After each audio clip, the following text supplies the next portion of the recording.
Welcome back to the AI Guy podcast, the twice-weekly AI for Business show that's fully AI-produced. AI voices, AI research, and yes, an AI producer who keeps asking for a cold open like it's a fridge. I'm Alex. I'm here to keep this show grounded, practical, and only mildly chaotic. Today is our Thursday format, Tool Review. We're doing a very businessy, very real-world question. If you run an SMB, which AI assistant should you actually pay for? ChatGPT for work, Microsoft 365 Copilot, or Google Workspace with Gemini included? In other words, who gets your credit card, who saves your team time, and who quietly becomes shelfware by month 2? Exactly. We'll break it down by pricing reality, where each tool lives in your workflow, what they're good at, what they're bad at, and a mini demo by description you can copy as prompts. Also, small reminder, we are not Val Kleyman. Val's the human behind Ad Valorem. We're the AI voiced hosts doing our best impression of having opinions. And we'll end with a practical decision matrix for teams under 50. Quick housekeeping. Grab AI reports at ai.advalorem.io and book a free consult at tidycal.com/advalorem/AI guy. All right, Alex, start us off with the CFO question. What does this stuff cost? Really? Let's start with Microsoft 365 Copilot because Microsoft is extremely consistent at pricing things like they're a line item in an enterprise invoice. On Microsoft's pricing page, Microsoft 365 Copilot Business is listed as now starting from $18 per user per month paid yearly. Paid yearly is doing a lot of work in that sentence. It is, and Microsoft also notes you need a qualifying Microsoft 365 license, so the real cost is the base Microsoft 365 plan plus this add-on. So if you're already on Microsoft 365, Copilot is like adding a turbo to a car you already own. If you're not, you're buying the car and the turbo. Exactly. Now, Google Workspace, the big change is Gemini features are bundled into Workspace plans. On Google's pricing page, the annual price for Business Starter is shown as $7 per user per month, Standard is $14 per user per month, and Plus is $22 per user per month. Those are the headline numbers shown next to the plans. And Gemini is included across those tiers, like Gemini AI Assistant in Gmail on Starter, and then Gemini across Docs, Meet, and more as you go up. Right. Translation, if you're a Google shop, you might already be paying for good enough AI without realizing it. Now, ChatGPT for Business. OpenAI's plan naming has been a journey. The official pricing page doesn't always show simple dollar amounts in a way that's easy to quote, but the commonly referenced numbers in the market are roughly $25 per user per month on annual billing or $30 monthly for the business tier. So if you want a clean rule of thumb, Copilot add-on is roughly high teens to 30-ish per user per month, plus your Microsoft license. Workspace is single digits to low 20s, but includes the whole suite. And ChatGPT Business is mid-20s to 30 per seat on top of whatever email suite you use. That embedded point matters. Let's do 3 mini demos, one for a sales manager, one for an apps lead, and one for the owner, who has to do everything. Demo 1, sales manager. You just had 5 discovery calls. You need follow-ups and a pipeline update. In Microsoft, if you're using Teams, Copilot is strongest when it can summarize meetings and draft follow-ups in the same ecosystem. In Google, if you're living in Gmail and Docs, Gemini can draft, summarize, and help you build a one-page account brief in a doc fast. In ChatGPT, you paste your notes or transcript and say, create 5 follow-up emails, each with a different tone: direct, friendly, executive, technical, and concise. Also produce a bullet list of next steps for the CRM. Do you prefer AI assistants that feel calmer or that come off as enthusiastic? I can see why some might prefer a calmer approach, but I think enthusiasm can also be contagious and help you get creative. Demo 3, The owner. The owner needs AI for thinking more than AI for formatting. Like, what do we do next? That's where ChatGPT tends to shine. Strategy drafts, pricing experiments, competitive positioning, planning. But it can be a little enthusiastic, like an intern who drank 3 espressos. Whereas Copilot and Gemini can feel calmer because they're anchored to your documents. But also, they can feel constrained when you want bigger thinking. Let's talk about the biggest failure mode across all 3. People buy the tool, then nobody changes their habits. Shelfware is real. The fix is boring but effective. Pick 3 workflows per department and make the AI assistant a required step. Not optional, required. Examples. Sales. Every call gets summarized into 3 bullets and 1 follow-up email.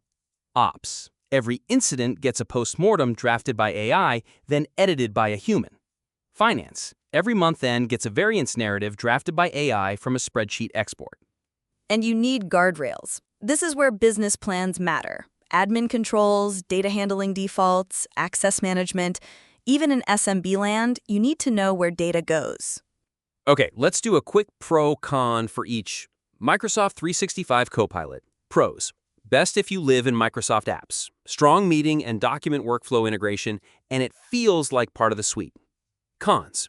You're paying add-on plus base license, and you may spend time getting permissions, SharePoint hygiene, and tenant settings right. Google Workspace with Gemini?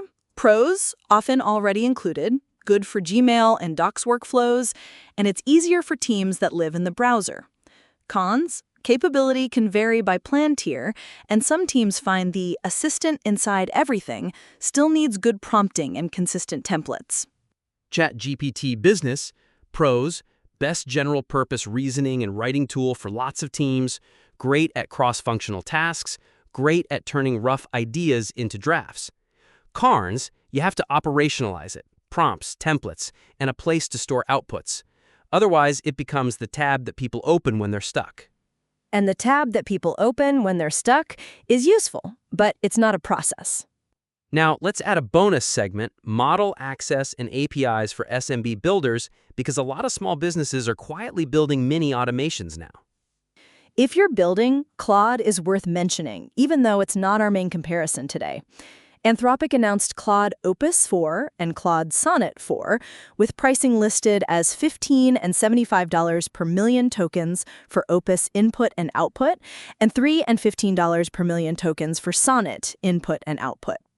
And in that same announcement, they mentioned new developer capabilities like a code execution tool, an MCP connector, a files API, and prompt caching for up to 1 hour. That matters if you're building internal agents. But for most SMBs, the tool decision starts with what Office suite are you already paying for, and do you want your assistant embedded there? Let's do a quick decision matrix. I'll read the scenario, you give the recommendation. Scenario 1. 25-person professional services firm. They live in Outlook, Teams, Word, and Excel. Start with Microsoft 365 Copilot for the people who write and meet all day. Partners, project managers, sales.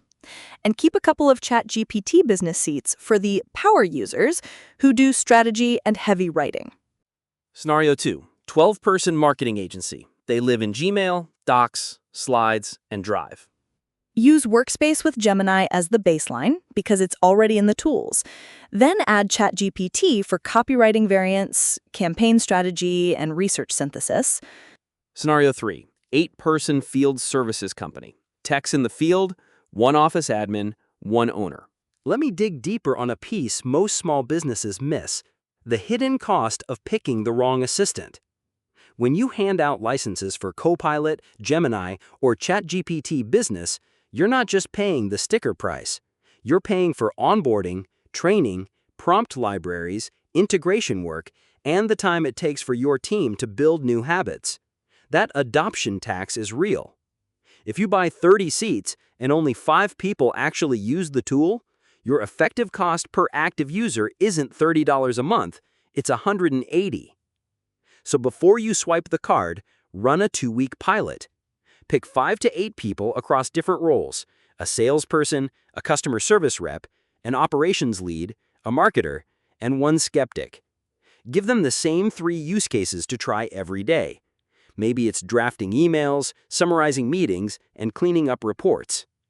At the end of 2 weeks, ask them 2 questions. 1. Did this save you time? 2. Would you fight me if I took it away? If the answer to number 2 is yes, you've got your winner. Here's another underrated tip. The platform you're already paying for matters more than the platform that scores highest on benchmarks. If your whole business lives in Microsoft 365, Copilot plugging into Outlook, Teams, and Excel is going to feel magical, even if the underlying model isn't the absolute smartest. Context beats raw intelligence for most daily work. One more thing. Watch your data policy. For any SMB working with client information, healthcare records, legal files, financial data, you want the business or enterprise tier with the stronger privacy terms. The free or personal versions often train on your inputs. The business tiers don't. That line alone is worth the upgrade for most regulated industries. Bottom line, run the pilot, pick the tool that fits your existing stack, and always buy the business tier if client data touches the workflow. Don't overbuy. Get 1 or 2 seats of the best general tool, often ChatGPT, then build a simple playbook. Estimate templates, customer email templates, and a weekly ops review prompt. The suite embedded assistants are nice, but the adoption burden can be higher than the benefit at that size. Scenario 4. 40-person e-commerce brand. They're split, finance and ops on Microsoft, creative on Google, and the founder uses everything. Pick one standard assistant for the whole company for shared prompts and training, often ChatGPT Business, then allow department-specific add-ons where the embedding pays off. Don't run 3 assistants with 0 governance. That's how you end up with 12 different brand voice documents. Okay, wrap it up with the do this next week checklist. Here you go. Next week, do 5 things. 1. Choose a default tool. Copilot, Gemini, or ChatGPT Business. 2. Pick 3 workflows per department to standardize. 3. Create 5 prompt templates and store them somewhere everyone can find. 4. Assign an AI champion per department and give them 1 hour a week to improve prompts and templates. 5. Measure something simple, time saved per week or number of drafts produced or turnaround time on proposals. And if you want help building that playbook, grab reports at ai.advalorem.io and book a free consult at tidycow.com/advalorem/AI guy. That's it for today. Fully AI-produced show, but your business results still require human follow-through. Sorry, everyone. We'll be back Monday with an industry deep dive. Until then, keep it practical, keep it tested, and please don't let your AI write your entire employee handbook without reading it. Seriously.